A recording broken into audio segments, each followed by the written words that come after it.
Oke. Jadi kita mulai, misalkan apa sih yang dimaksud dengan artikel? Kalau menurut dari Kamus Besar Bahasa Indonesia, artikel merupakan karya tulis lengkap seperti laporan berita atau esai yang ada di dalam majalah, surat kabar, dan sebagainya. Menurut Al-Alki, artikel sendiri merupakan sebuah tulisan yang ditulis oleh masing-masing disiplin ilmu.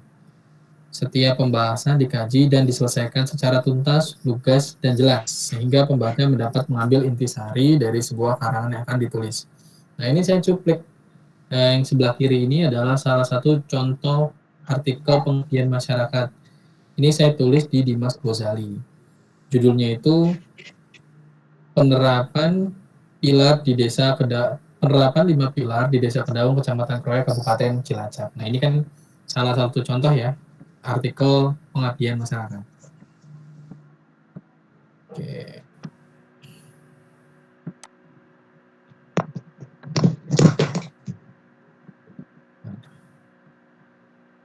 Ada beberapa, next slide Mbak Atia, di next slide.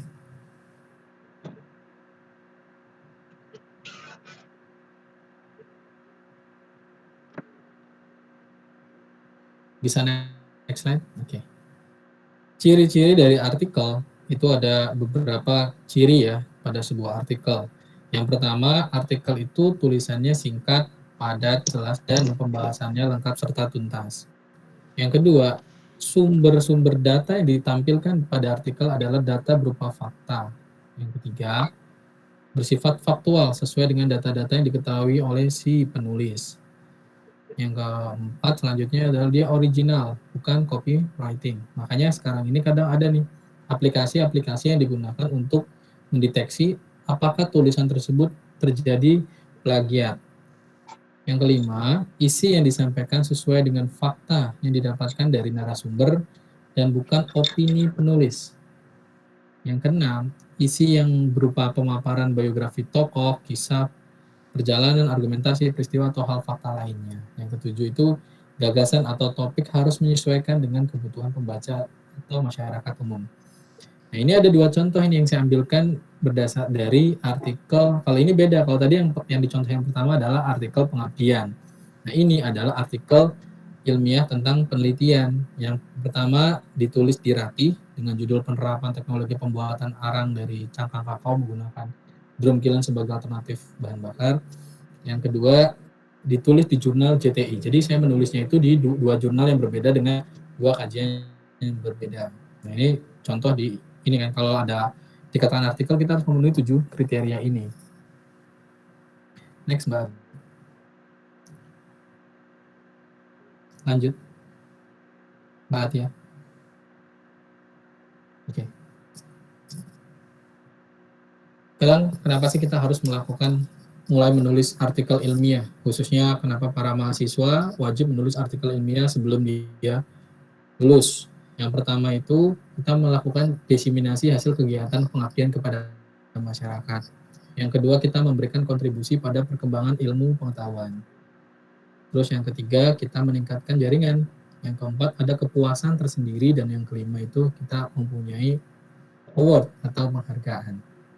Itu alasan kenapa kita harus menulis artikel ilmiah. Lanjut Mbak Atia. Mbak Atia, next. Udah Pak, masih belum. Oke. Jadi permasalahan menulis artikel pengabdian masyarakat, ini kalau kita menulis artikel pengabdian masyarakat itu berbeda dengan artikel penelitian ya. Ada masalah tersendiri kalau kita melakukan penulisan artikel pengabdian. Yang pertama jelas yang kita temui, data kuantitatifnya sedikit. Yang kedua, kegiatan pengabdian masyarakat itu bukan penelitian, sehingga seringkali mengalami kendala dalam penulis artikel. Dan yang perlu diingat, artikel pengabdian ini adalah bukan penelitian. Lanjut Mbak Atia.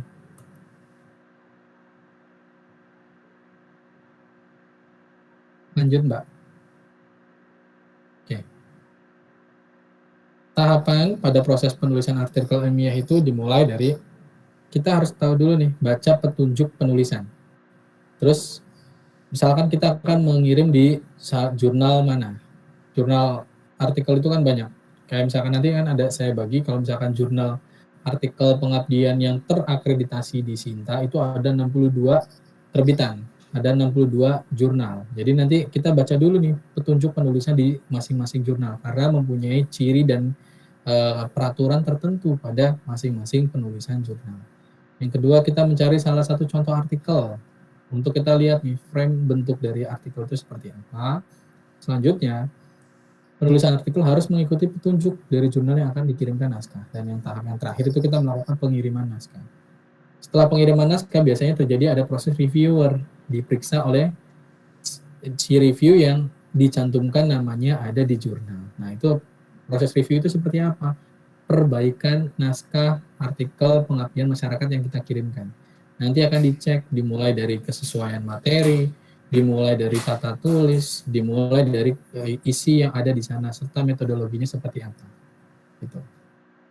Next Mbak Atia.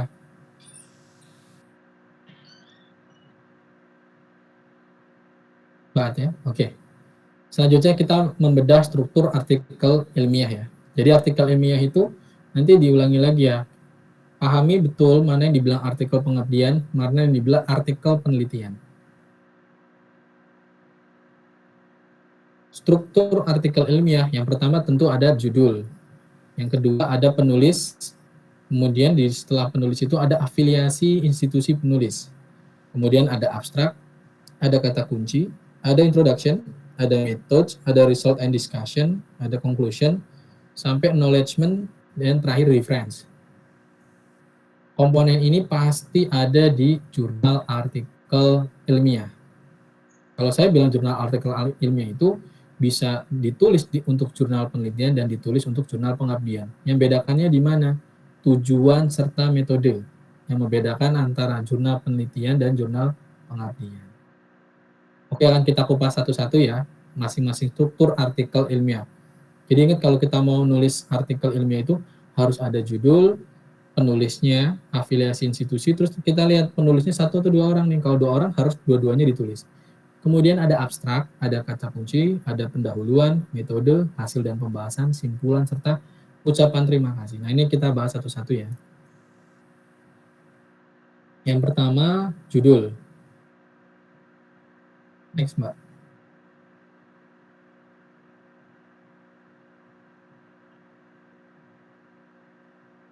Judul, bagian pertama yang paling dibaca. Syarat membuat judul itu bagaimana sih Pak gitu kan.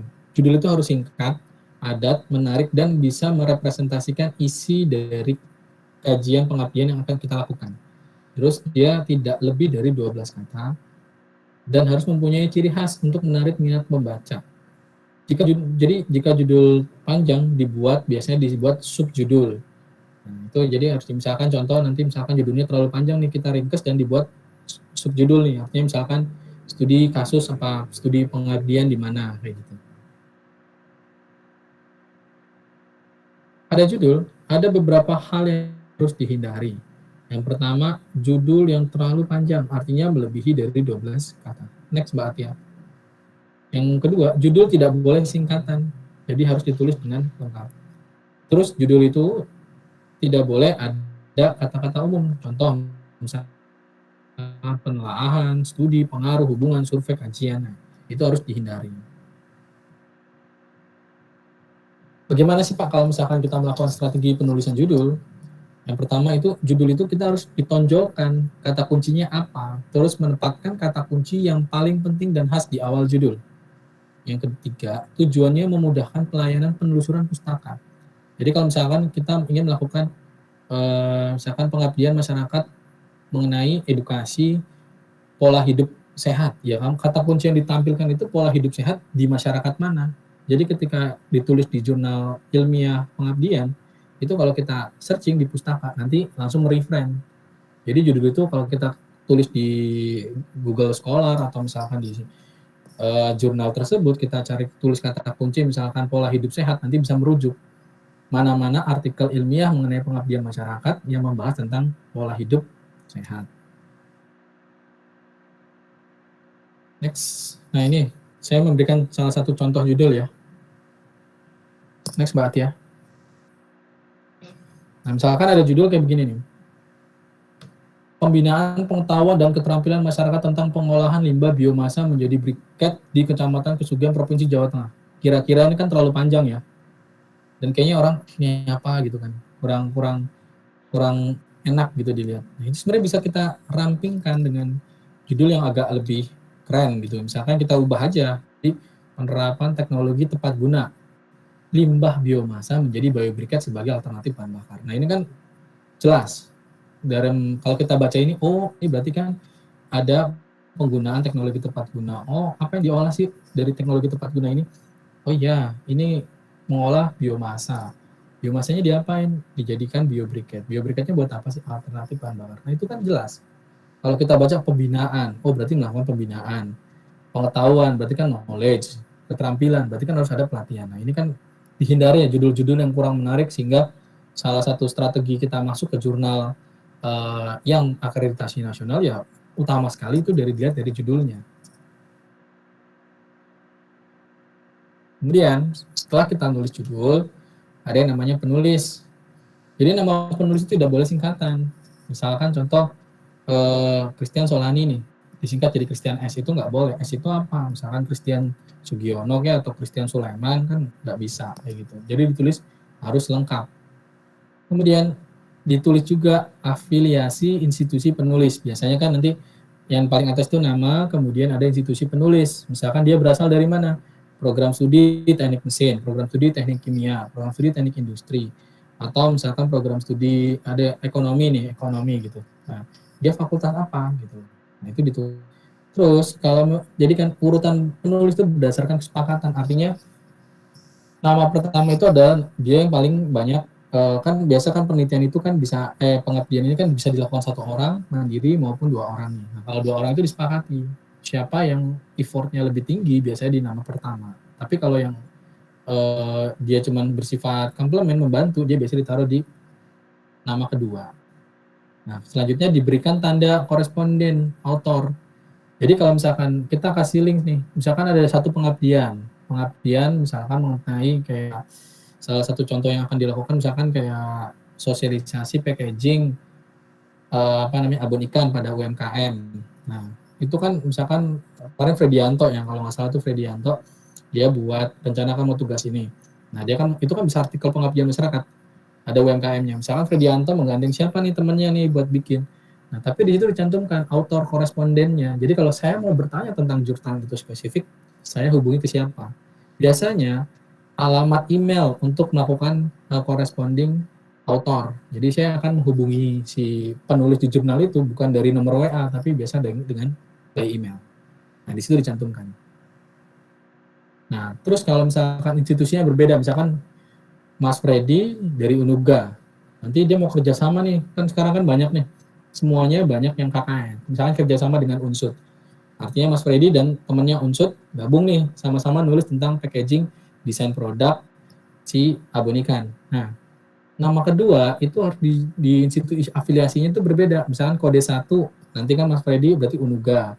Kode 2 berarti Unsud. Nah, itu dipisahkan. Kecuali misalkan Mas Freddy nulis dengan teman yang sama nih. Nah, itu bisa dijadikan satu karena kan berasal dari institusi yang sama. Ini yang dijelaskan tentang penulis korespondensi ya. Tidak selalu penulis pertama, dia bertanggung jawab atas semua koresponden serta perbaikan yang menyangkut artikel tersebut. Biasanya menulis jurnal atau yang lebih ahli untuk menjawab pertanyaan dari pembaca. Maka jurnal kalian ini kan, misalkan saya akan mengirim ke jurnal nasional. Ini saya belum bicara, artinya jurnal nasional itu jurnal yang mempunyai ISBN-nya. ISSN-nya itu ada kalau jurnal. Sama elektronik ISSN. Nah, itu biasa didaftarkan di LIPI. Nah, itu nanti kalau kita mau nulis itu mereka punya reviewer. Jadi nggak bisa kalau saya kirim tulisan langsung ACC itu nggak bisa. Biasanya prosesnya panjang.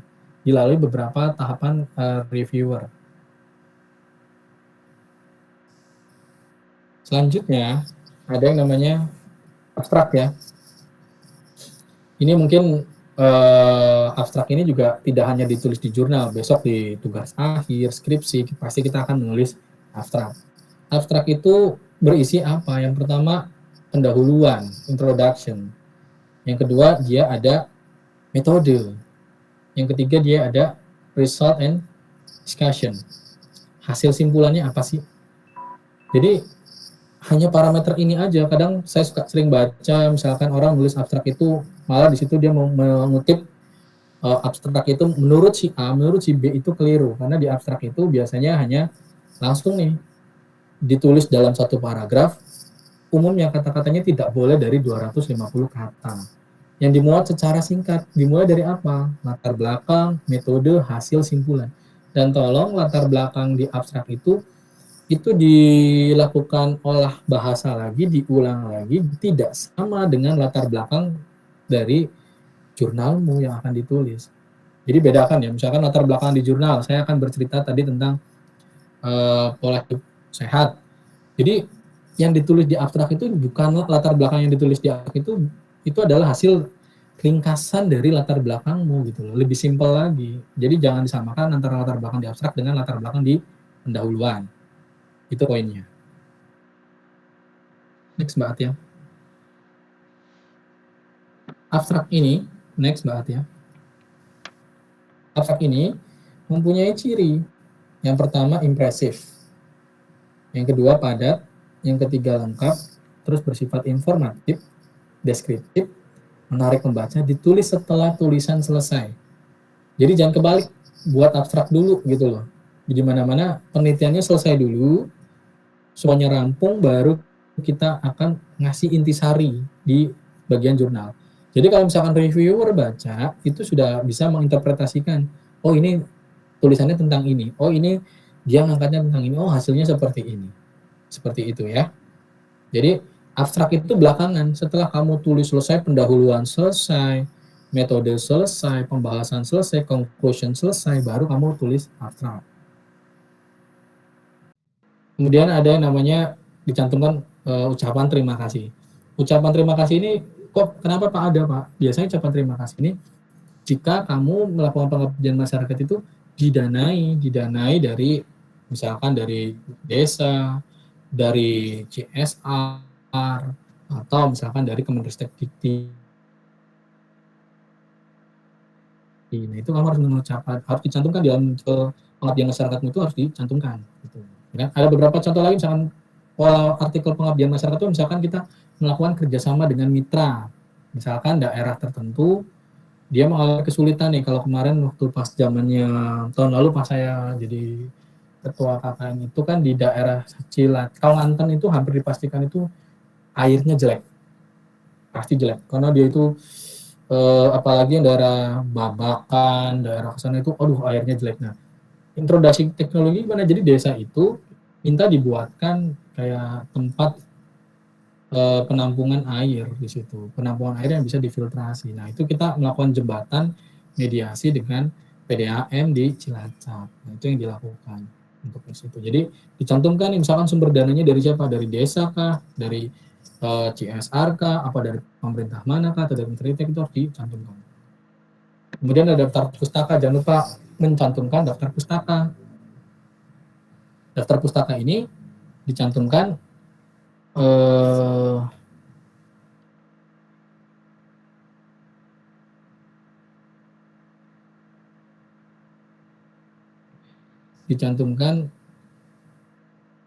sesuai panduan, sesuai nama penulis, tahun penerbitan, judul, sumber, dan halamannya. Nah, itu tadi kita bedah yang namanya struktur dari artikel pengabdian, ya, jurnal pengabdian masyarakat. Caranya gimana sih Pak kalau misalkan untuk dapat masuk jurnal nasional gitu kan? Yang pertama itu kita pahami dulu isu-isu terkini itu seperti apa. Misalkan kayak sekarang nih, kita jelas dong sekarang kan lagi masa pandemi COVID, ya kan? Ya kita melakukan pengabdian masyarakat itu di bidang bukan di bidang ya, di isu yang sekarang lagi hangat-hangatnya nih, artinya di isu tentang COVID-19 itu. Jadi kalau misalkan kita melakukan pengabdian masyarakatnya di luar ya yang enggak ini apa ya misalkan ya. Contoh misalnya kita melakukan proses pengabdian masyarakatnya misalkan bagaimana cara jahit menjahit. Nah, itu kan udah enggak in gitu dengan yang ada di sekarang gitu kan. Kemudian pendahuluan di dalam pendalaman itu harus didukung landasan teori ilmiah yang kuat gitu loh. Apalagi dilampirkan dengan pustaka-pustaka primer dengan tahun-tahun yang baru. Kadang kita beberapa yang sering ditolak di jurnal pengabdian masyarakat itu juga itu mencantumkan buku. Nah itu sebenarnya buku itu kan kalau artikel pengabdian masyarakatnya itu masuk ke Sinta itu malah dia harus referensinya itu rata-rata mengacu terhadap referensinya ya jurnal juga gitu, dan biasanya yang masih baru, jadi bukan tahun-tahun yang old gitu. Kemudian bagaimana kita melakukan tulis permasalahan yang bersifat global. Jadi permasalahan yang utama itu apa? Misalkan industri ini kayak dampak COVID-19 ya. Dampak COVID-19 itu kan banyak orang yang industrinya itu pada bangkrut nih. Karena apa? Daya beli masyarakat itu kan dia turun. Misalkan ada industri ketuk nih. Ketuk itu kan biasa kalau getuk goreng ya Sokaraja, misalkan di Sokaraja nih. Biasa kan kalau hari-hari biasa tidak ada Covid, banyak wisatawan, banyak orang datang mampir beli makanan. Nah, sekarang ini dia itu kan berhenti nih. Nah, jadi jangan langsung kamu bilang di tengah COVID sekarang ini permasalahan yang paling utama adalah mitra getuk. Nah, itu nggak boleh. Kamu ambil dulu permasalahan global, baru kamu masuk ke permasalahan mitra. Gitu ya. Itu yang harus dipahami dalam kita menulis artikel pengabdian ya. Nah, ada website yang kita pakai untuk kita tahu nih misalkan websitenya siapa sih. Yang pertama itu kita masuk ke sinta.ristek BRIN ya, sinta.ristekbrin.go.id. Nah, disitulah muncul jurnal-jurnal apa aja yang terindeksasi. Nah, di sini ada dari Sinta 1 sampai dengan Sinta 6. Ini adalah jurnal Sinta nasional yang terindeks Scopus. Dia punya ada nilai indeksnya. Berapa nilai indeksnya dia. Nah, artinya kalau yang jurnal nasional, tapi kalau yang tidak masuk Sinta gimana Pak? Bisa. Contoh kayak di kampus kita itu di Al-Ghazali, kita itu punya jurnal-jurnal yang nasional yang sudah keluar ISSN dan EISSN-nya elektroniknya kita juga udah keluar gitu kan. Itu sudah ada. Banyak banget. Kalau misalkan jurnal pengabdian kita punya di Mas Ghazali. Kalian bisa klik ya e-jurnal.unuga.ac.id, nanti keluar tuh. Kalau mau teman-teman dari PGSD punya jurnal Pancar. Kalau misalkan teman-teman dari matematika punya jurnal Medgram.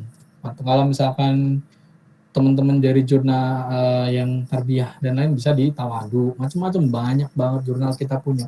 Terus jurnal itu apa? Itu termasuk jurnal nasional karena sudah tergabung, dia sudah OJS, Open Journal System. FTI sendiri punya 3 ya. Yang pertama ada kalau pengabdian masyarakat Unuga itu kita cuma 1 tuh yang dipegang FTI itu di Mas Ghazali. Nah, yang kedua FTI punya ada yang namanya JTI, Jurnal Teknologi Industri dan Kreatif Rekayasa Teknologi Industri Hijau. Nah, itu jurnal-jurnal yang ada di kita. Jadi strateginya itu gimana supaya kita masuk ke sana? Ya kita harus tahu dulu nih, kita mau masuk ke jurnal yang mana supaya nanti apa namanya?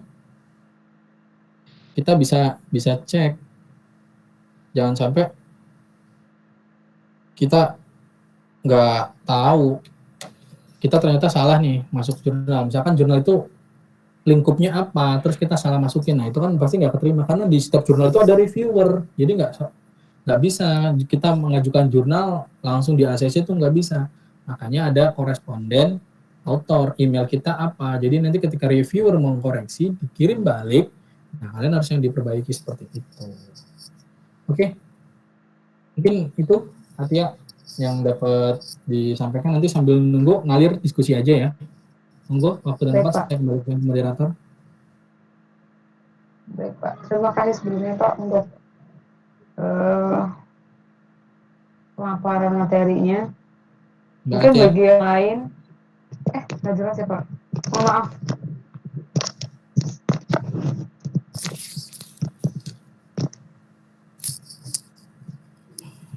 Halo Mbak Atia. Baik, terima kasih Pak. Iya, baik, terima kasih sebelumnya Pak. Suaranya nggak Maaf tadi muncul Mbak tidak Atia. jelas suara. Saya sudah, masih belum jelas Pak. Oke, sambil Masih nunggu belum yang jelas. lain, mungkin monggo Bu. Ada yang mau nanya? Loh, suara saya nggak dengeran.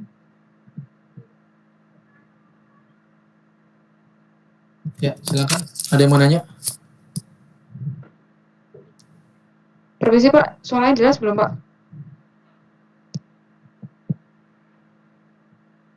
Halo?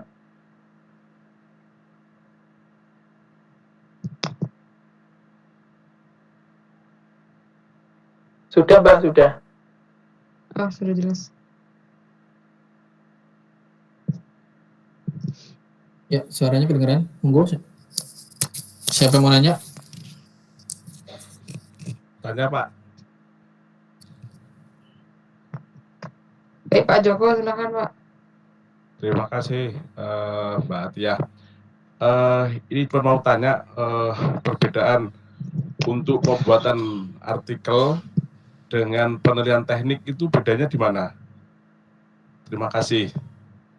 Assalamualaikum Baik, Pak. warahmatullahi wabarakatuh.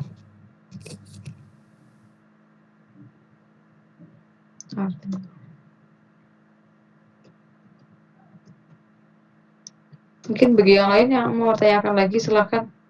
Biar sekalian saya tulis. Saya belum, masih belum Pak.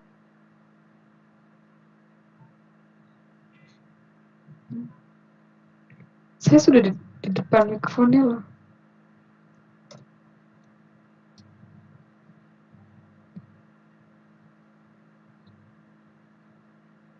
Pak Ian.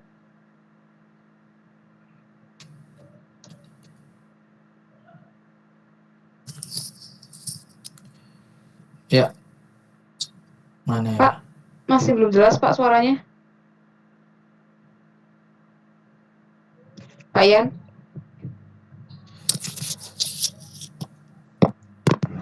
Suaranya kedengeran nggak? Kedengeran Pak. Kedengeran Mbak Atia. Pak. Loh, Pak Ian kok nggak dengar suara saya? Ya. Halo Atia. Iya Pak. Nah ini kedengeran. Sip. Monggo yang lain. Tadi Pak Joko sudah bertanya satu, kemudian yang lain mungkin ada yang tanyakan lagi nggak? Saya nggak dengar Pak Joko nanya apa tadi itu. Oh ini, sedang saya rekap Pak. Mungkin ada yang lain sekalian. Seperti itu. Monggo yang lain.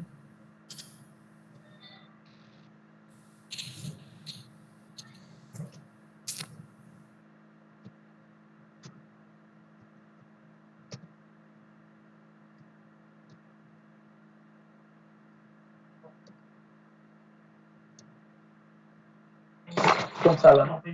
Gimana Mas Andi?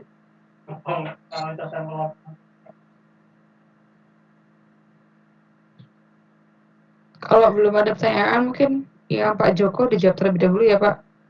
Pertanyaannya. Pertanyaannya apa? Perbedaan penulisan artikel dan pengabdian di mana Pak letaknya? Seperti itu kurang lebih. Oke. Jadi gini, yang ditanyakan Maaf, dengan penelitian ilmiah Mbak. Oh iya, penelitian ilmiah ya Pak. Oh maaf Pak. Oke. Terima kasih Pak. Oke.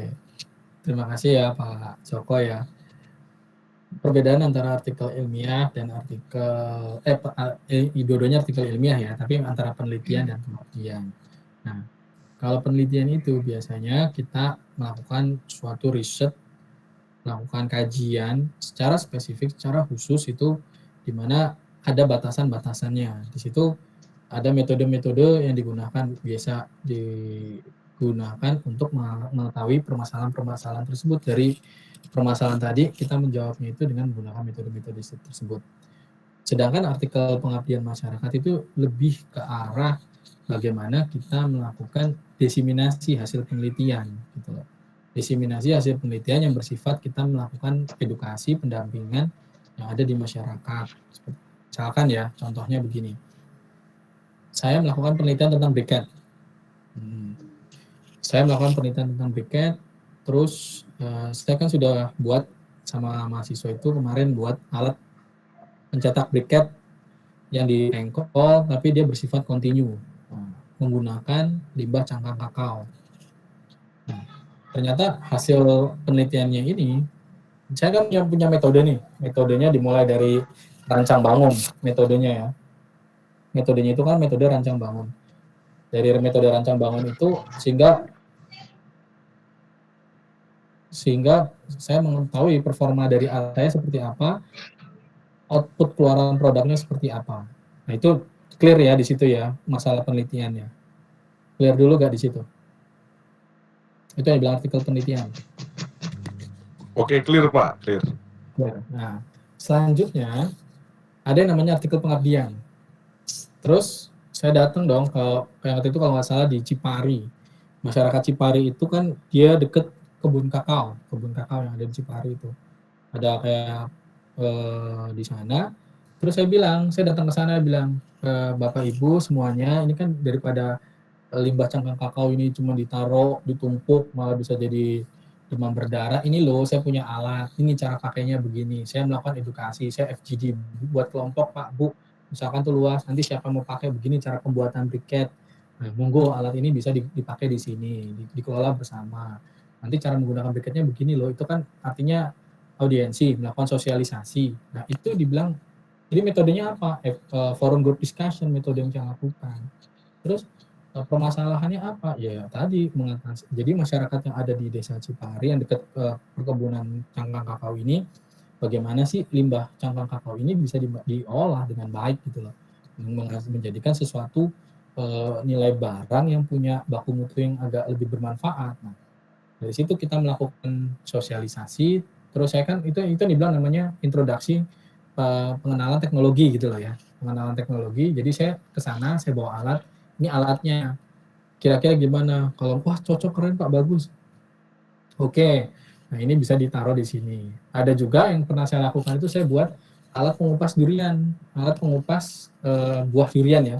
Itu dilakukan di ini Desa Adisana Kebasen, Banyumas. Di sana itu kan ada kelompok tani durian. Kelompok tani durian itu ternyata di situ satu kali panen itu bisa menghasilkan 5.000 butir.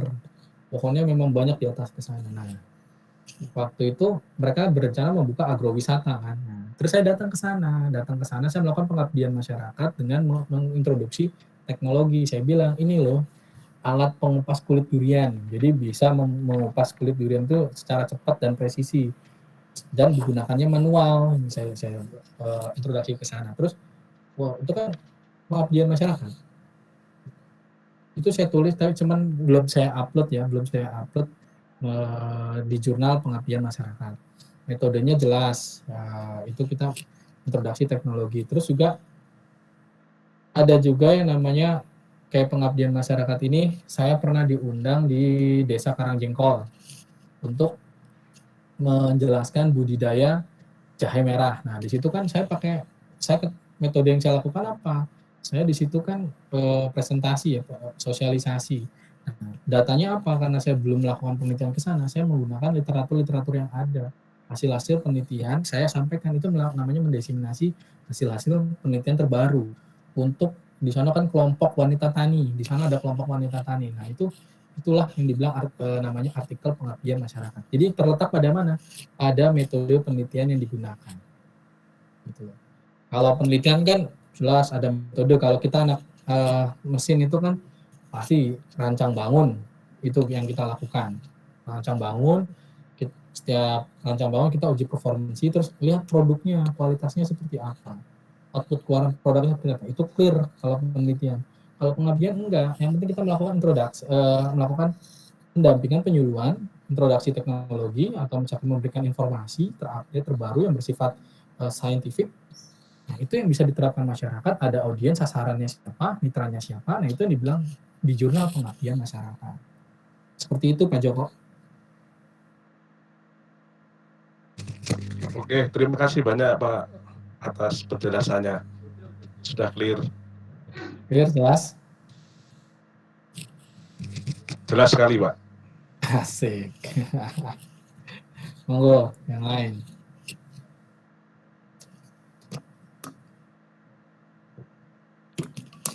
Pak, saya mungkin mewakili ya Pak, pertanyaan-pertanyaan yang maaf sebelumnya saya mau nanya ya Pak.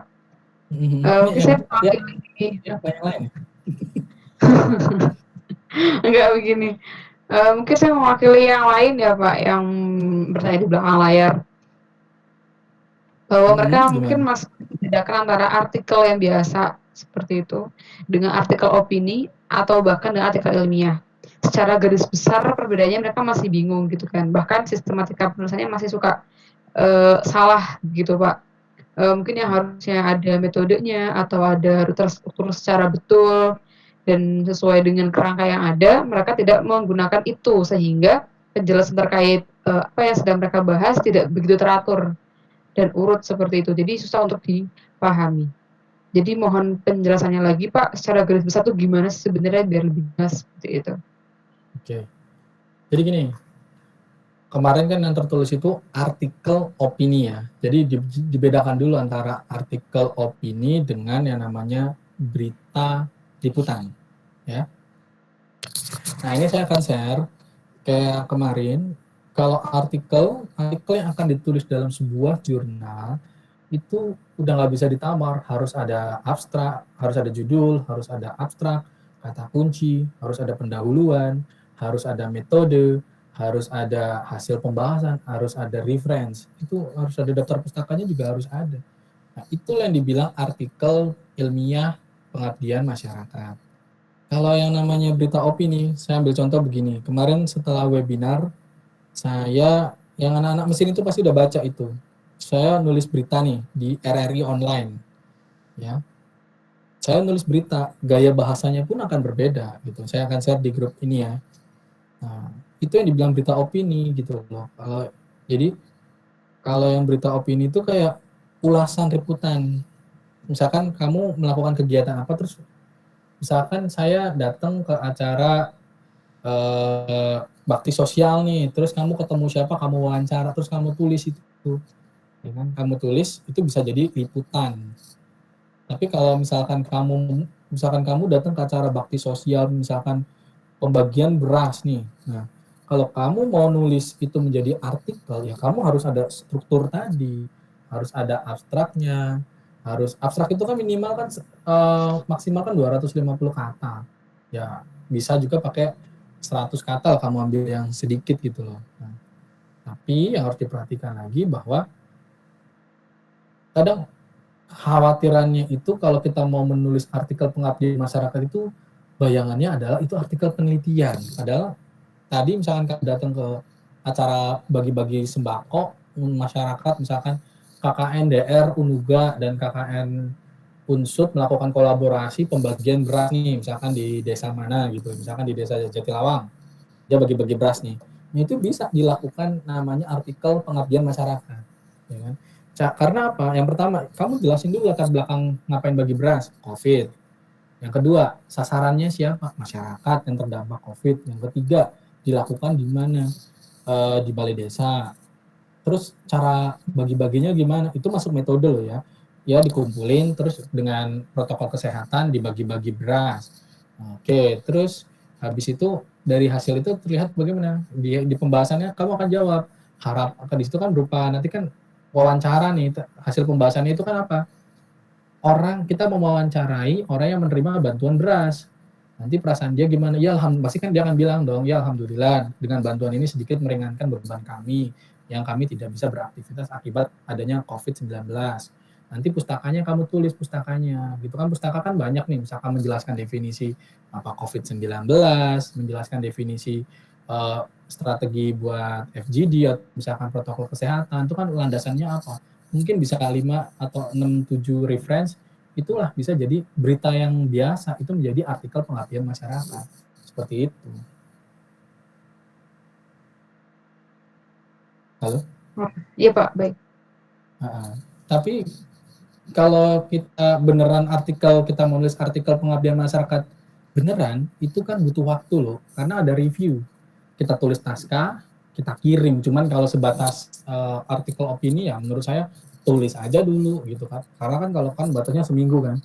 Nanti tulis aja dulu, mungkin maybe bisa monggo mungkin difasilitasi teman-teman panitia panitia KKN untuk masuk ke artikel nasional yang mana gitu kan. Apa ke Dimas Ghazali atau misalkan ke yang lain. Yang penting format penulisannya itu harus mengacu di jurnal yang akan kita tulis.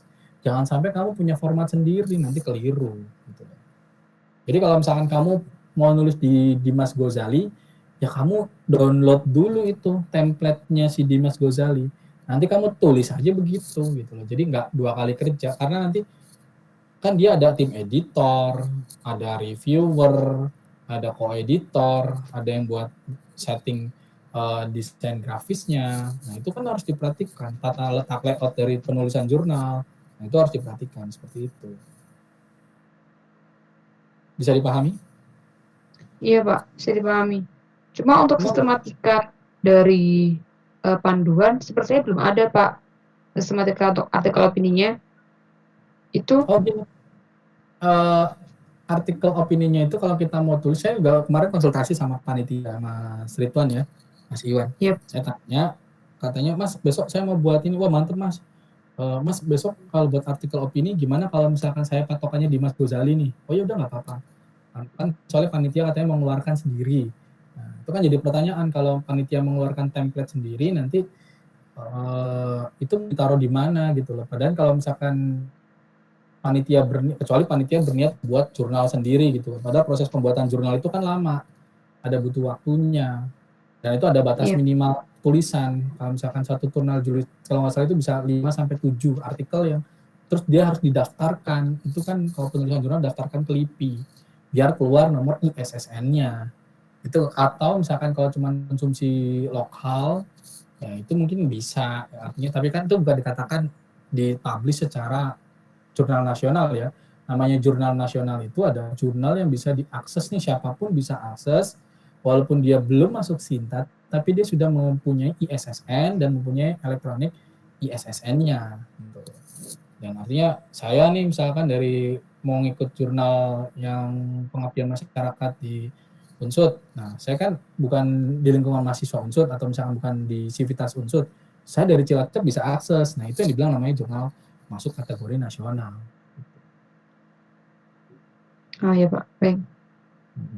Monggo yang lain. Ini sambil ngalir aja ya, silakan tanya karena kalian ternyata besok kan harus buat ini ya, buat tulisan ya. Atau kalau nggak berapa minatnya, silakan chat gitu kan. Ini dari kelompok 11 semua kan? Apa ada yang dari luar? Ada yang dari luar tadi. Monggo yang dari luar bisa tanya tanpa mengurangi rasa hormat kepada Bapak DPL yang lain atau Ibu DPL.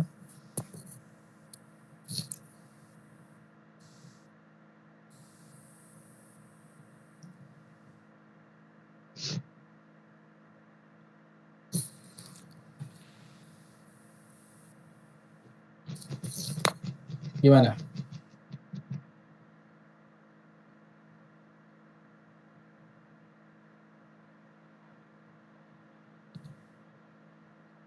Monggo ada pertanyaan lain nggak? Sambil ngalir aja santai.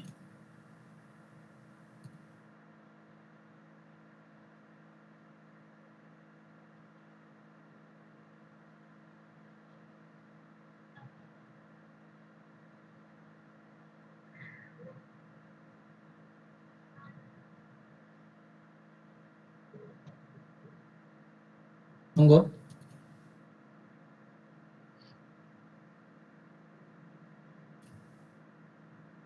Pak, permisi. Jadi artikel opini itu sesuai dengan yang ada di Dimas Al-Ghazali ya Pak? Iya. Oh, atau soalnya kan kalau kamu mau nulis kan? Ya, iya Pak. Iya. Nah, cara nulis kerangkanya. Iya. Ya kan? Nanti kalau misalkan kamu pada pakai jurnal yang masuk Sinta, oh ya nanti dibedakan ya. Jadi ada namanya Sinta. Sinta itu kan dia itu punya kriteria tersendiri kalau Sinta dari 1 sampai 6. Kalau dia masuk Sinta 1 itu udah punya aturan tersendiri. Jadi lebih ketat lagi. Artinya plagiatnya tidak boleh, plagiat itu tingkat kecocokan kemiripan ya. Artinya gaya tulisan, struktur katanya itu tidak boleh sama gitu loh dengan apa yang disitasi, atau misalkan dia ada softwarenya tersendiri lah. Atau misalkan nanti dia harus dicantum berapa jurnal, tidak boleh dari buku, atau misalkan dari bukunya hanya berapa persen kayak gitu loh. Apalagi misalkan dicantumkan menggunakan skripsi, nah itu nggak boleh kayak gitu. Kalau kita udah menulis jurnal loh, kalau misalkan sampai masuk ke Sinta 1, Sinta 2, Sinta 3, Sinta 4 sampai 6. Seperti itu. Saya kemarin baru masuk di Sinta 4 untuk jurnal penelitian, publish Agustus. Nanti bisa dilihat gitu kan. Kalau di jurnal lokal nasional ya, nggak ada jurnal lokal sih. Jurnal nasional karena kan semuanya udah OJS gitu ya. Di Unuga pun sudah OJS, itu dikatakan jurnal nasional. Tapi belum terakreditasi Sinta gitu loh. Berapa situ.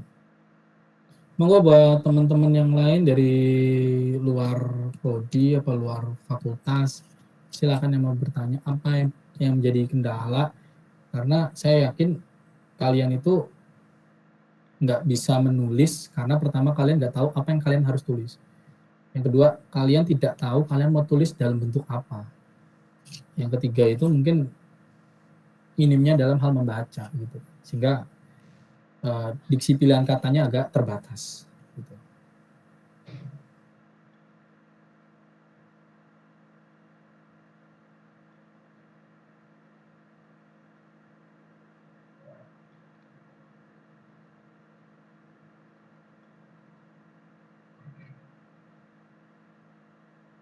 Monggo yang lainnya.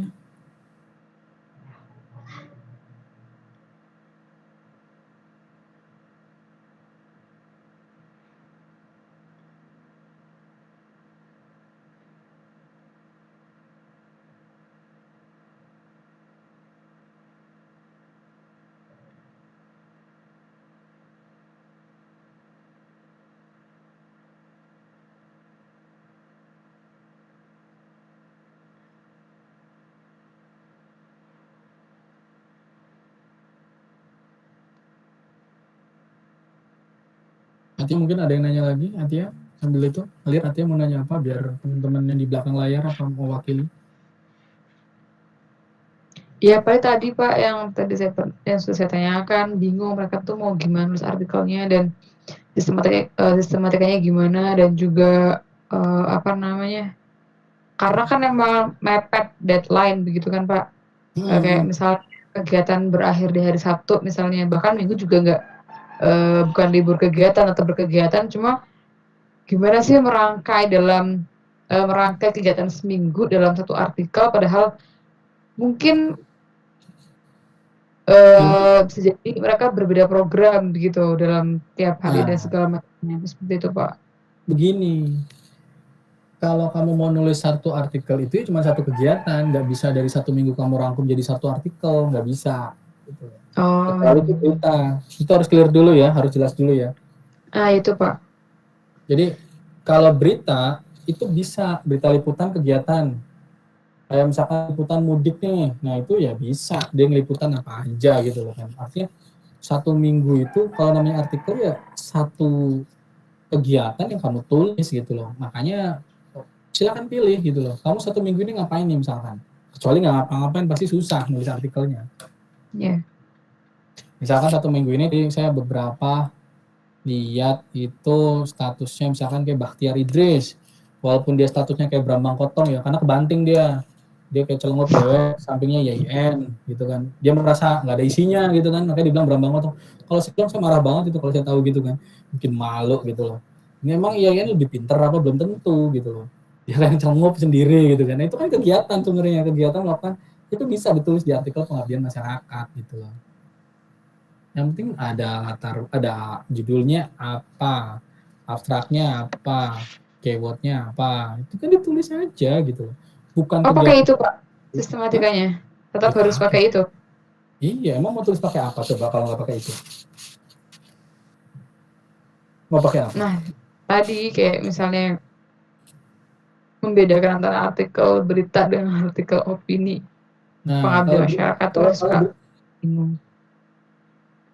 Kalau pokoknya begini, yang kamu lakukan itu kamu tulis secara sistematis dengan sesuai baku tadi, itulah artikel pengabdian masyarakat itu aja.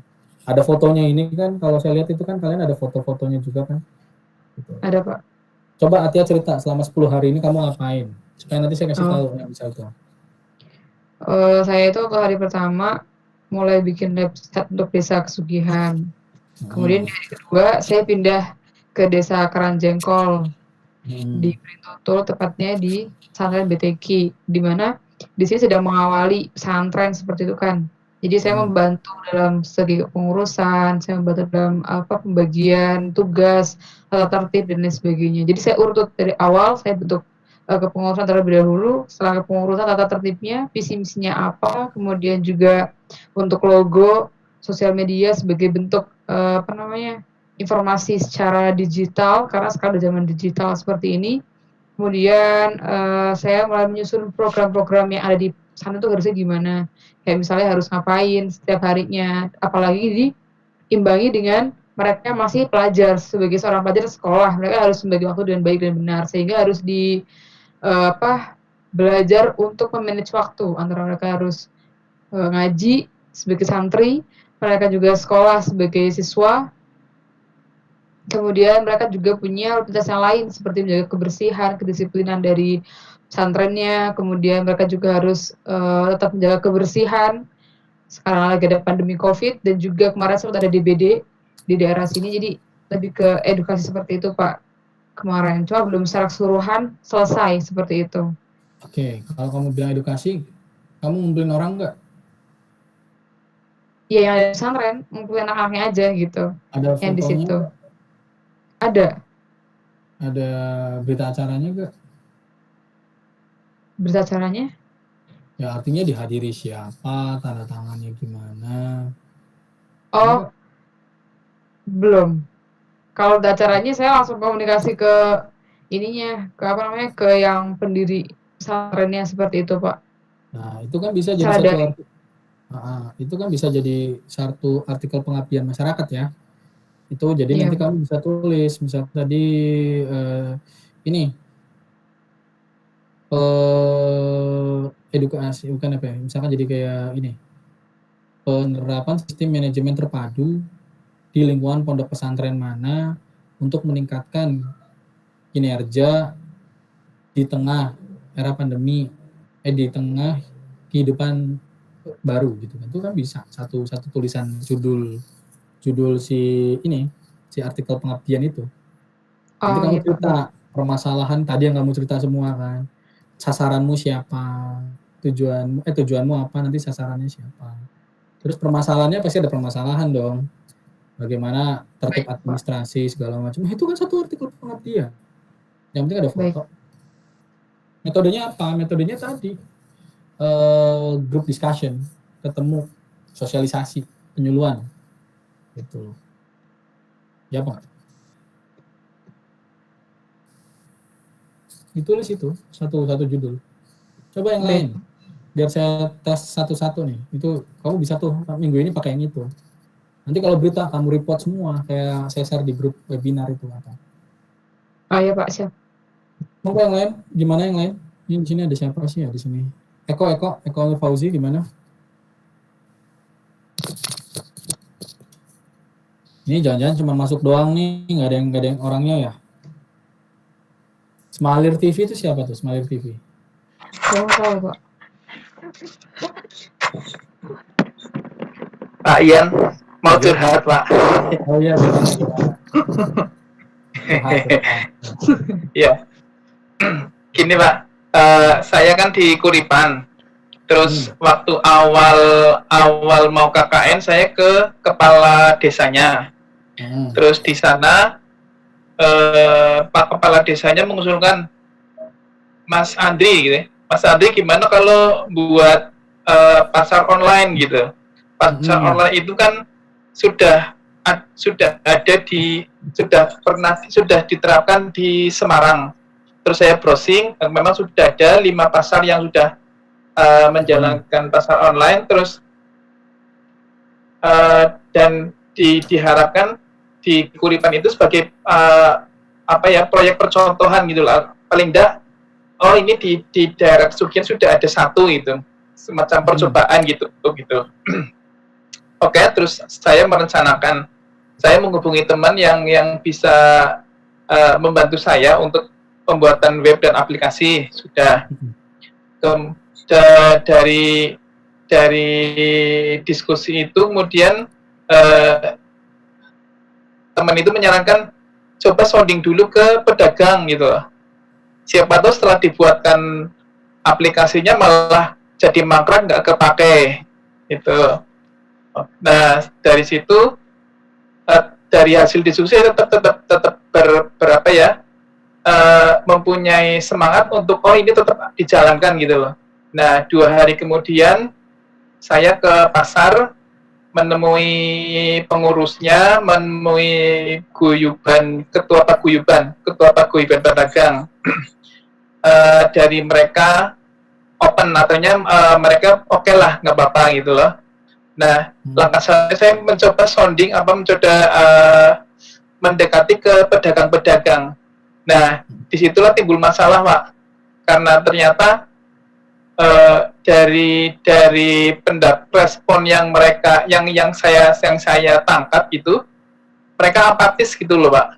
Artinya gini, mereka punya kekhawatiran bahwa dengan adanya online ini malah nanti pasar jadi sepi, kemudian parkiran sepi, terus mereka punya prinsip sudah gini, ini juga sudah cukup, mau gimana lagi gitu loh. Apa perlu pendapat yang lain gitu loh. Artinya ada sikap apatis dari pedagang-pedagang yang saya survei gitu loh.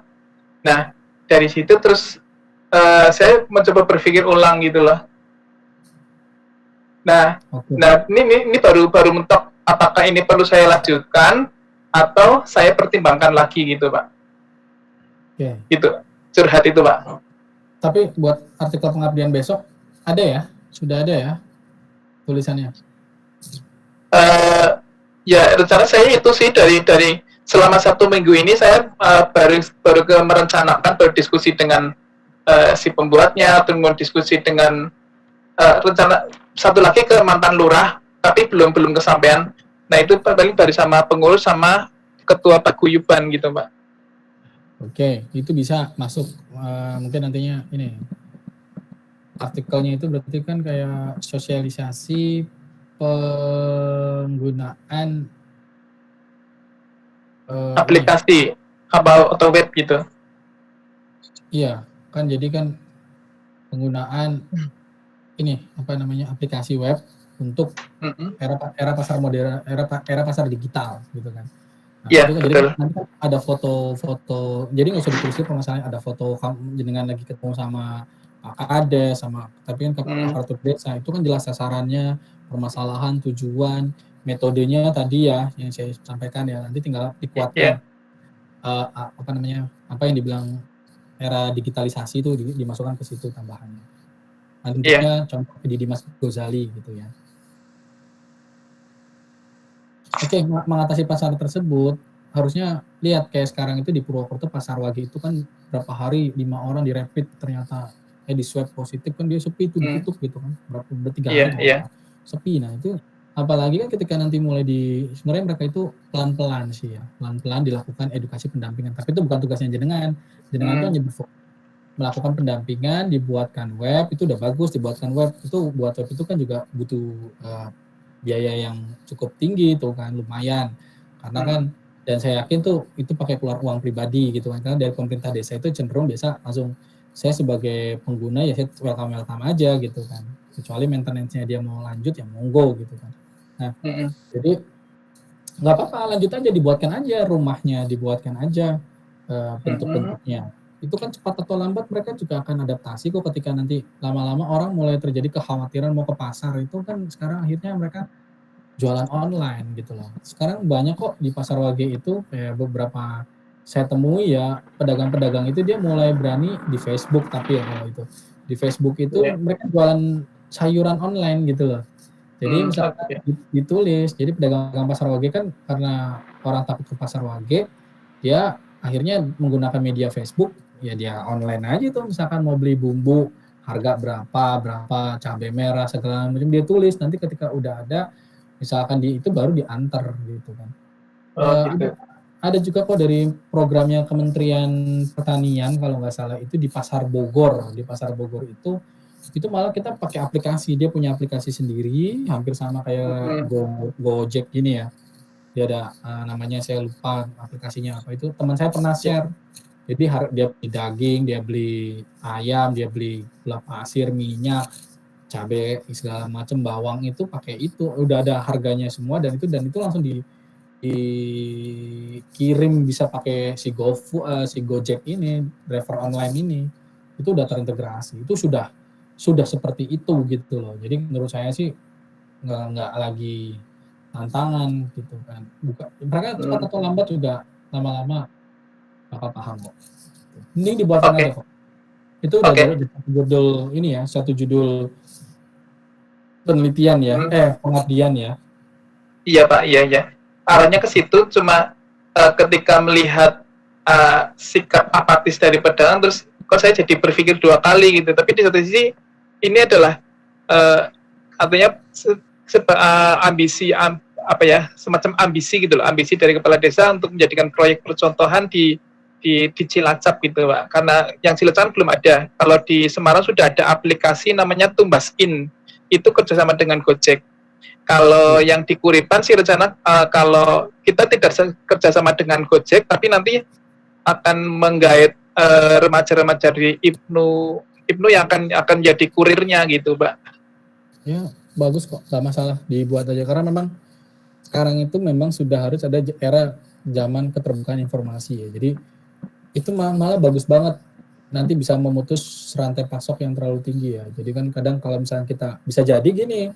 Kalau saya punya cabai nih, saya nanam cabai, saya join aja ke grup itu, saya upload cabai. Mereka kan nggak perlu nyari ke tengkulak, saya lempar aja ke pasaran, patokannya dari harga dinas perdagangan kan. Saya bisa malah untung saya lebih tinggi gitu kan, dibanding saya harus lempar ke tengkulak atau misalkan ke yang ke pasar apa bagaimana gitu.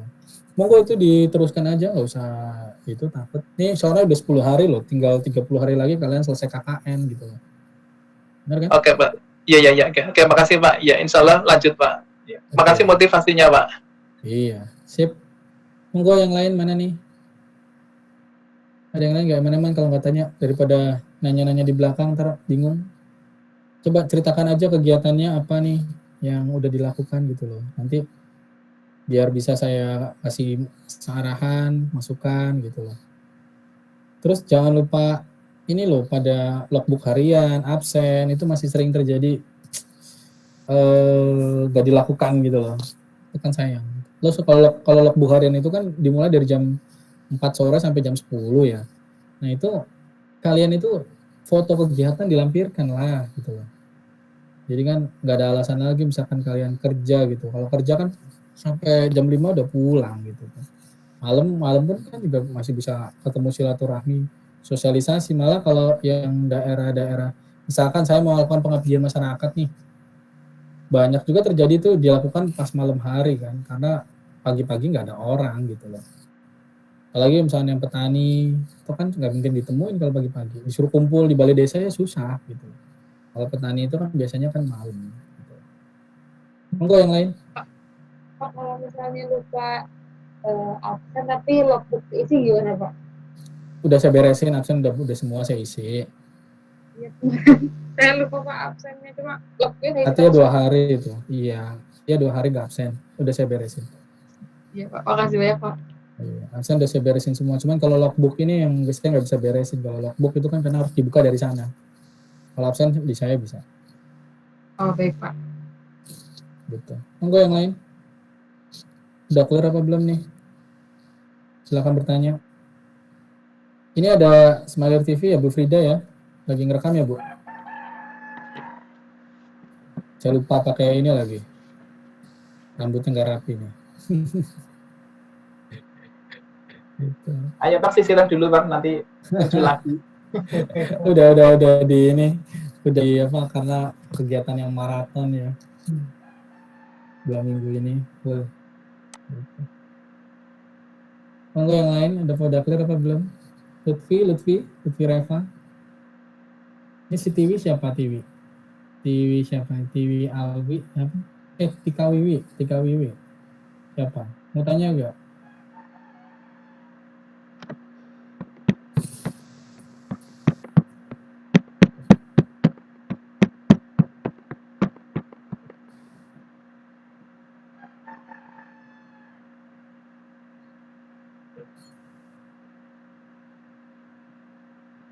Pak Andri coba sambil dikontrol ya, misalkan teman-teman yang lain ya, karena saya khawatir nih gitu loh.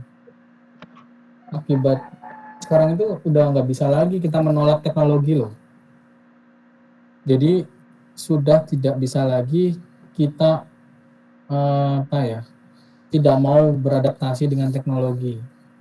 Karena belajar pun semester depan pun kita masih secara daring gitu loh. Udah nggak bisa lagi.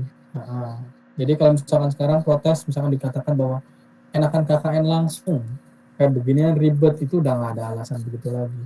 Terus juga sudah tidak ada alasan lagi katanya aplikasinya nggak bisa hari Minggu, aplikasinya libur apa error, itu enggak.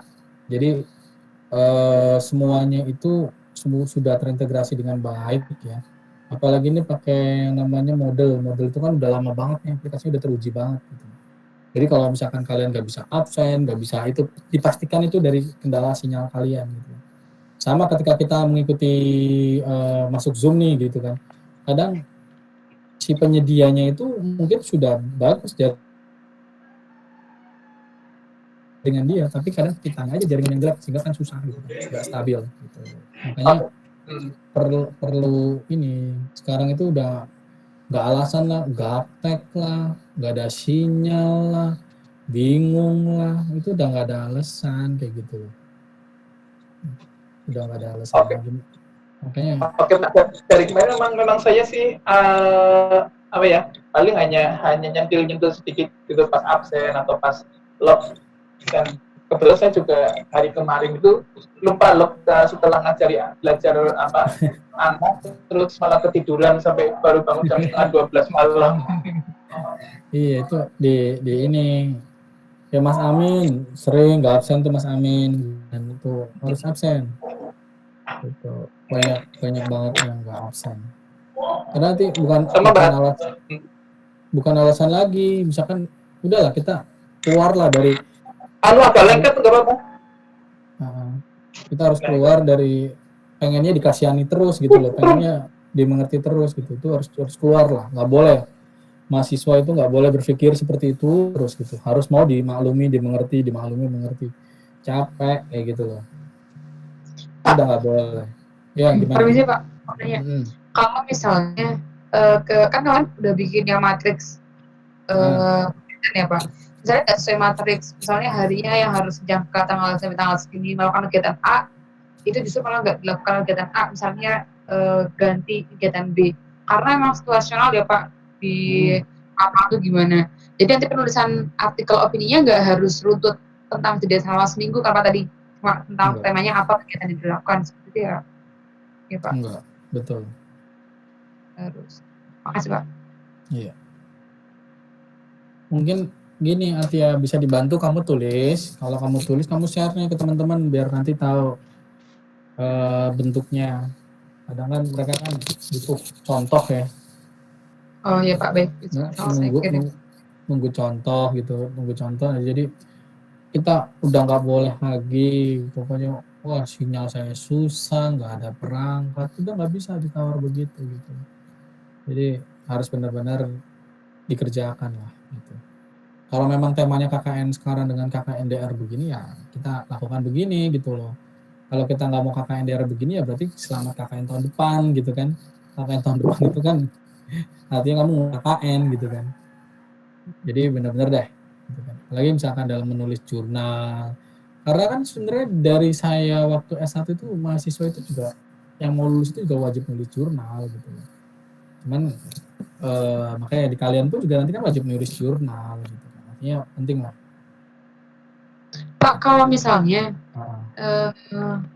kan saya nih kemarin ambil 2 desa ya Pak, di Kesugihan sama di Karangjengkol. Nah itu ketika nanti masuk ke pelaporan KKN, itu kan nanti harus menjelaskan kondisi umum tempat KKN. Berarti 2 Pak yang dijelaskan. Ya nggak apa-apa 2. Oh, seperti itu. Iya. 2 nggak apa-apa. Baik. Gitu. Coba yang lain mana nih suaranya nggak ada? Janu lagi ngapain Janu tuh? Monggo yang lain nanya, jangan nanya di belakang layar ke saya ya. Mohon maaf.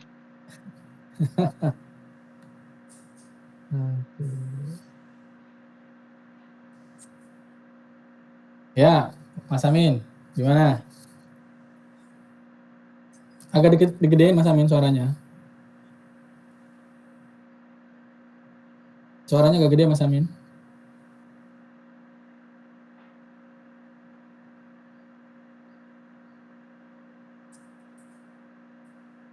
Gimana Mas Amin?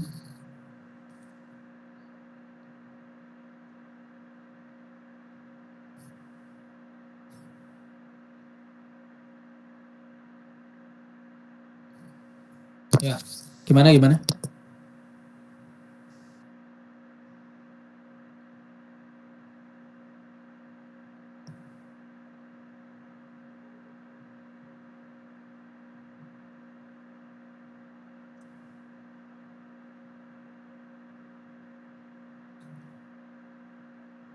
Halo?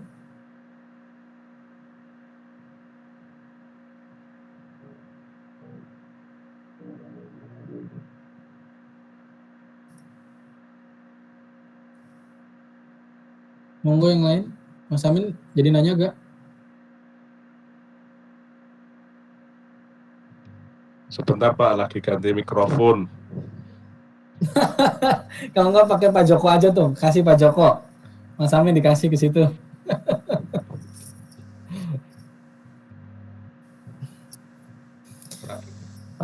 pakai mikrofon Pak Joko aja.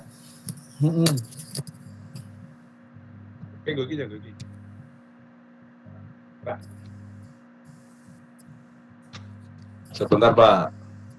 Oke, saya tunggu.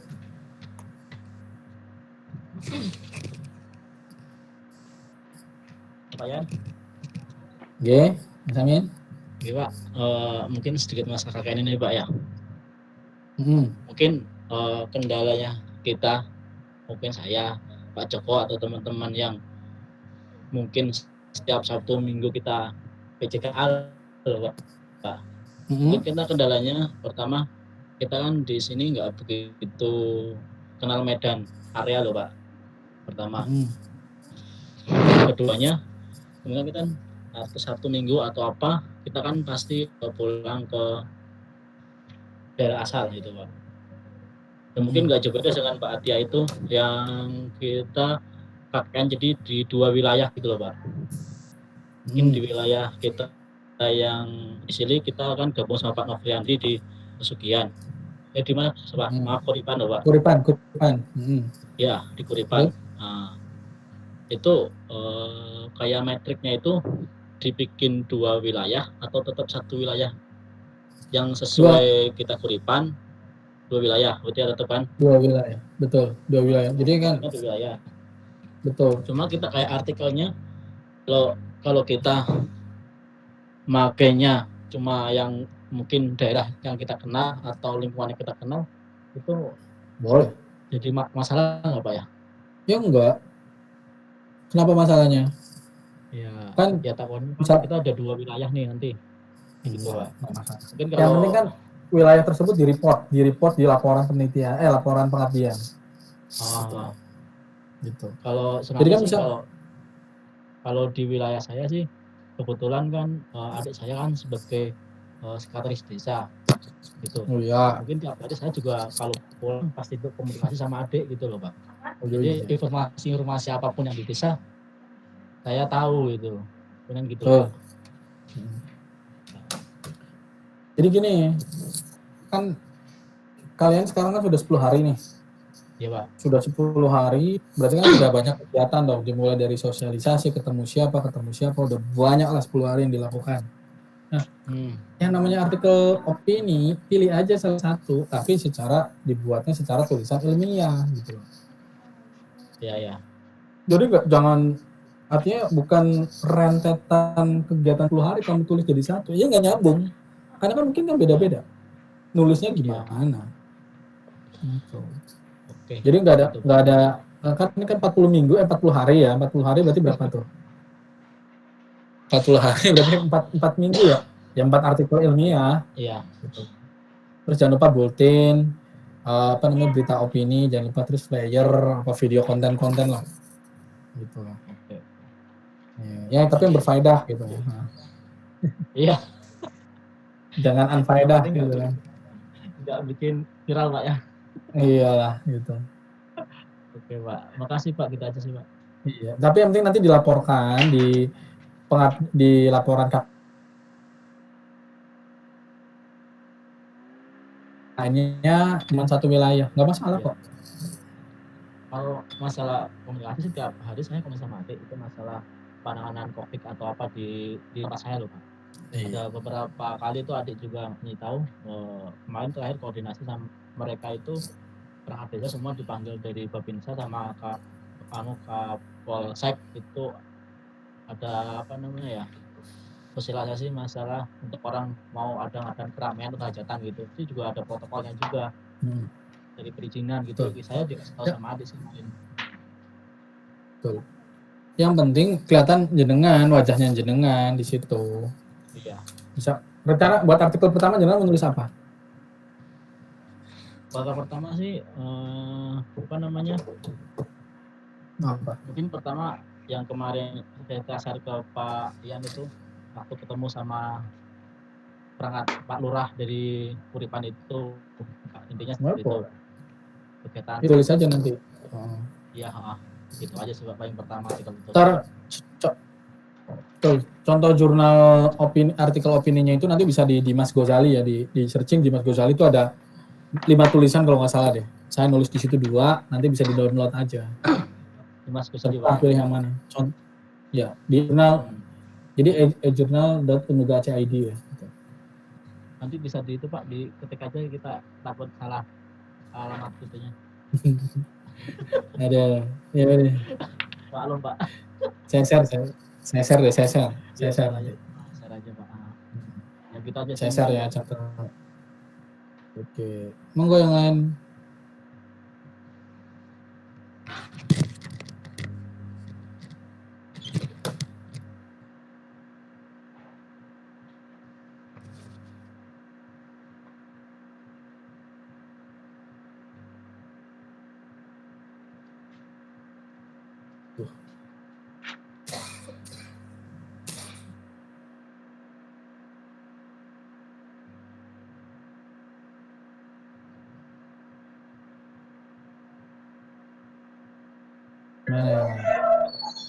Ya, tanya Pak. Gimana Pak Andri? Iya, berarti nanti artikel opini itu tidak dicantumkan di logbook harian ya Pak? Itu suara apa ya? Oh, suara mesin Pak. Dimatiin dulu. Oh iya, dimatiin dulu. Ya, Pak Andri, di-mute dulu Pak Andri.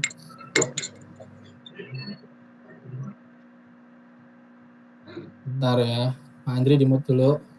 Udah, oke. Ini Pak Andri. Artikel opini itu kan melaporkan apa yang kalian lakukan loh. Jadi jelas ada di logbook. Jadi bukan beda-beda ya. Jadi misalkan artikel pengabdian masyarakat itu tidak ada di logbook ya, keliru gitu kan. Karena itu kan cuma diambil salah satu nih. Salah satu yang kita ambil. Jadi mana yang kalian ambil. Jadi pasti ada di logbook gitu. Ya, Pak Ian, ya, untuk dalam logbooknya harus menjelaskan kegiatannya juga atau cuma pelaporan misalnya saya udah lakuin apa, terus lapor misalnya kayak redesign logo produk atau logo saya ngomong isinya aja bisa atau harus dijelaskan kayak begini enggak. Logbook harian itu kan kayak kalian cuma ngasih judul nih, misalkan kamu foto. Kayak misalkan hari ini kamu ngapain kayak gitu loh. Terus kan ada fotonya tuh. Itu yang kamu jelasin. Iya enggak? Oh, begitu. Jadi nggak harus yang dibikin paragraf panjang lebar kan ya, Pak? kan nggak muat itunya. Iya, malah saya Makanya habis redesign logo udah. Nanti kalau di baru apa muat itu dijelaskan kalau ya Pak. ditulis?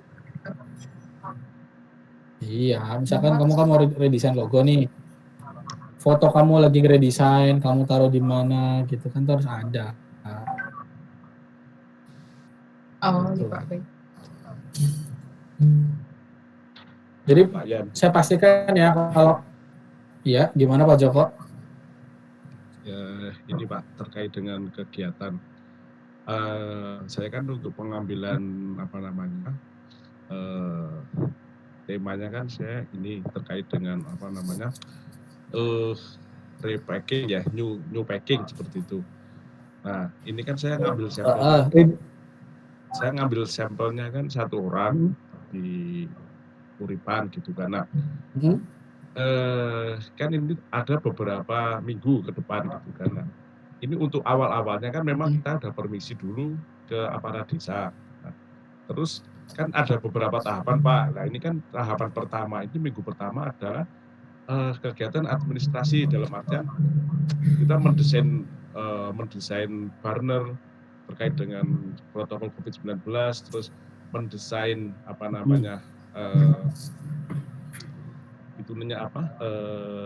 papanama atau spanduk untuk tempat kegiatan orang yang kita ambil sampel lokasinya seperti itu. Nah, baru nanti minggu kedua itu nanti kita melakukan kunjungan ke lokasi seperti itu, Pak.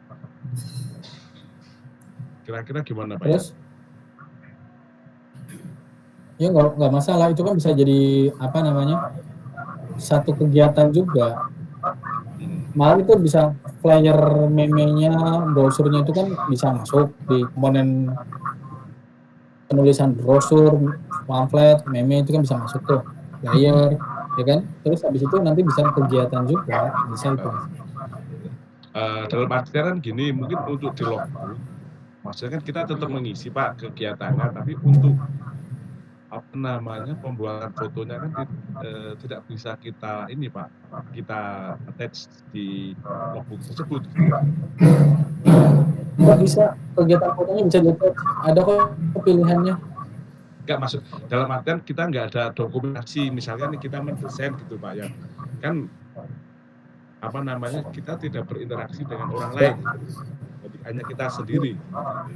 Ini yang pertama, kalau dalam segi desain itu kan bisa kita misalkan pura-pura Pak Joko nunjukin desain di laptop nih ke perangkatnya tuh, kan bisa Pak Joko nunjukin. Terus tadi kan nanti kan dipoto mereka itu kegiatannya apa? Ini melakukan redesign logo gitu kan. Kan tetap Pak Joko kan nggak mungkin kan, jadi kan selalu ada interaksi antara Pak Joko dengan calon yang akan menerima redesign gitu kan. Oke Nah, Pak. jadi kan harus ada komunikasi begitu dulu. Jadi misalnya foto Pak Joko lagi pegang laptop terus sama orang yang bakal itunya, nah itu kan bisa jadi foto kegiatan logbook Pak. Dalam artian kita belum Gimana Pak Joko? Bisa di dalam artian kita belum melakukan ini dalam mendesain itu kita kondisi sendiri Pak, tidak bersama dengan apa namanya orang yang jadi sampel kita seperti itu. Iya, kan begini. Kalau kita mendesain itu kan harus persetujuan juga kan, kadang bisa jadi desain kita ditolak kan. Ya kan? Betul. Ya. Nah, maksud saya seolah-olah aja, memang walaupun bukan Pak Joko yang ngedesain, tapi kan Pak Joko seolah-olah lagi menunjukkan kayak memaparkan nih desain saya kayak gitu. Kira-kira kalau oke saya buat kayak gitu loh Pak Joko. Ya presentasi desain. Siap, Pak, kalau itu Pak. Nah, itu nanti fotonya begitu. Oke. Ya kan? Terima kasih. Bisa ya satu jurnal tuh ya. Ya, terima kasih Pak ya informasinya. Iya loh. Iya. Ya, jangan sampai nggak upload besok loh. Siap. Mana yang lain? Janu. Gimana Janu? Janu nggak dengerin dari tadi Janu itu. Nggak dengerin, cuma sapsip doang. Gitu kan. Enggak yang lain. Bu Frida gimana gambarnya udah oke? Kalau udah oke, kita tutup videonya udah direkam. Pak, 10 menit lagi. Oh iya, 10 menit lagi. Oke, 10 menit lagi. Monggo bagi yang Monggo. bingung, makan teh. Ada pertanyaan lagi? Ya, bagi yang bingung loh. Jadi nanti udahlah, kita harus nggak boleh jadi ibarat kata mahasiswa penuh toleransi gitu ya. Mahasiswa penuh rasa ingin ditoleransi itu nggak boleh begitu lah. Oh, mahasiswa penerima belas kasih gitu nggak boleh gitu. Harus mampu lah kita. Gitu. Nggak bisa kita mengandalkan belas kasihan gitu. Makanya sekarang yang nggak ngerti silahkan tanya. Pak Ian, saya mau tanya Pak Ian. Ya siapa nih? Freddy Pak. Siapa? Freddy Pak. Oh Freddy, ya. Gimana? Ya gimana Mas Freddy? Ya Pak Ian, untuk 1 minggu ini KKN saya kan di 2 tempat Pak. Di pemberdayaan di musola, sama yang kedua di kelompok atau usaha bersama di pengolahan abon ikan tuna Pak. Nah untuk artikel opini di minggu ini salah satu aja boleh ya Pak? Salah satu di tempat. Ya, boleh lah, masa kalau betul salah satu aja. Kalau mau bikin dua-duanya mending salah dua, dibikin dua deh. Terus ini Pak judulnya loh Pak. Saya masih bingung Pak untuk artikelnya. Kalau misalkan saya misalkan contoh dengan abon ikan tuna KUB ini bisa memberdayakan masyarakat di sekitar, itu boleh nggak ya Pak? Bisa, jadi kayak gini aja, apa namanya, penerapan teknologi tepat guna untuk pemberdayaan kelompok usaha bersama apa, ya kan, di bidang usaha abon ikan tuna, gitu aja. Pokoknya ada clue-nya gitu, kalau misalkan pengabdian masyarakat ya pemberdayaan gitu. Iya. Clue-nya itu ada, itu judulnya. Ya. Oke Pak Ian, makasih Pak masukannya. Ya, siap, ini dikerjain, jangan sampai lewat hari Sabtu. Siap Pak. Udah 10 hari.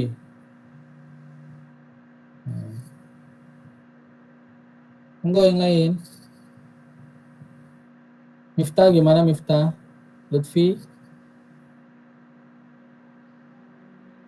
Itu. Bahrul, Danu, siapa lagi? Hikari sih siapa nih? Hikari 06. Tika Wiwi, monggo. Oh Faiz.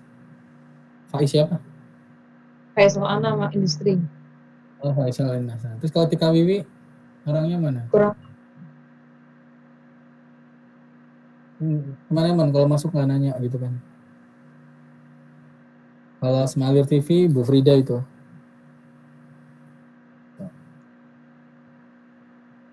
Monggo, Bakhtiar Idris mana Bakhtiar Idris? Jelas gak? Ya Pak. Jangan-jangan. Iya, kamu udah ngapain kamu?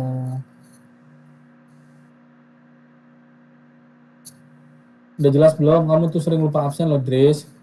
Sama ngupload logbook Dan terus harian. Pak sekarang Pak. Ya sekarang, kemarin kemana? Yang nggak Logbooknya diisi nggak? 2 hari pertama lah. Iya. Logbooknya diisi nggak? Logbook? Diisi terus Pak. Siap gitu. Buat besok artikel opininya udah siap ya? Siap Pak. Beneran siap, nggak ada yang ditanyain nih. Yang terkait logbook itu cuma bisa upload 1 foto, gimana Pak? Bisa kok 2 foto, 2-3 foto bisa kan, bisa di menu tambahan. Oke. Yes, mantap. Iya, jangan ngisi-ngisi nak. Iya Pak. Mana yang lain? Kamu bagus kok, banyak kegiatan, apalagi digandeng sama Ian sama Unsut ya? Di desamu ya? IAIN sama UNJ Pak. Oh iya, ya itu buset, IAIN sama UMY berani ke situ ya? Ya udah. Aduh. bisa. Tapi tuh dia stay di situ berarti, nggak apa namanya, nggak pulang pergi. Enggak, Pak. Stay di Oke. desanya masing-masing di sini.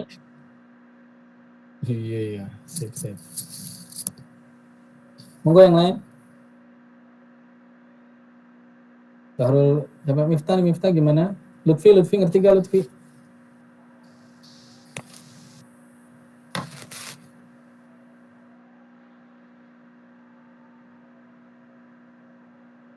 Masih ada 4 menit. Pak Yan, satu lagi Pak. Dalam. Oh, monggo Pak Joko, nggak apa-apa. Itu untuk yang artikel ilmiah itu diupload juga Pak nanti Pak di apa sistem itu yang KKDR itu Pak. Iya, diupload di situ. Tiap minggu Pak ya? Iya, setiap minggu. Setiap hari Sabtu ya. Oke. Siap. Terima kasih Pak Yan. Siap Pak Joko. Mana yang lain? Janu.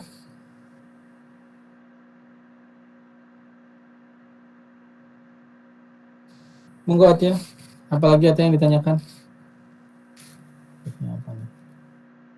Pak, kalau misalnya itu kan Gimana? Ya, gimana? Kalau misalnya kan dalam setiap minggu kita kan ada 4 atau kegiatan. Kalau misalnya 3-3-nya itu kita bikin artikel opini juga. Cuma kita uploadnya kayak setiap minggu aja gitu Pak, gimana? Bisa nggak Pak? Ya bisa, nggak masalah. Kan minimal satu, ambil aja minimal. Iya. Kecuali minimal 5 lah, ya diuploadnya 5. Kalau minimal 1 mah nggak masalah. Ya Pak, baik. Ya, terus apa lagi ya pokoknya ya paling begitu lah. Coba video-videonya di-upload di Instagram, di tag nama saya, jangan lupa follow @christian_solani. Iya Pak, ini kan saya balik lagi ke panduan KKN DR ya Pak. Ini ada yang untuk kegiatan individu dan juga kelompok, itu di situ untuk teknologi tepat guna. Manfaat ketiga itu ada produknya berupa artikel opini, video, dan konten kreatif seperti itu Pak. Iya, kan 5 item. Terus? Kemudian yang lain pun juga, ini sebetulnya contoh kah atau harus wajib? Sebentar Pak. Wajib itu, 5 item itu wajib. 3 individu 2 kelompok. 5 item itu wajib, 3 individu 2 kelompok. Kalau untuk berita itu Pak, di sini ada berita online. Kalau untuk berita online-nya itu masuknya kemana? Ke logbooknya atau kelompok? Gini Mbak, apa artinya? Jadi logbook itu adalah kayak sumber data yang akan kamu tulis nih, gitu loh. Logbook itu loh. Jadi kalau misalnya kamu mau bikin berita opini, ya itu dasarnya di logbook. Kalau kamu mau bikin video, ya dasarnya di logbook. Kalau kamu mau bikin artikel opini, ya dasarnya di logbook. Kalau kamu mau bikin flyer, ya dasarnya di logbook. Jadi tolong dipahami bahwa logbook itu kunci utamanya. Karena kalau nggak ada logbook itu kamu nulis apa gitu. Kamu membuat apa gitu. Cuman kan misalkan di artikel pengabdian itu kan logbook itu kan kasih resume nih, cuman sedikit. Misalkan di foto, artinya misalkan pendampingan ke bagian ras, atau misalkan sosialisasi tadi kan abukan gitu kan. Nah itu kan ada fotonya, cuma itu tapi dijabarkannya di mana itu tadi masing-masing opini tadi. Nah, misalkan pembuatan pasar modern kan bikin flyer, nah itu kan bisa dijabarin di situ. Ya Pak? Baik Pak. Mengerti. Oke, udah 3:30. The last question, ada lagi juga? Monggo yang lain silakan.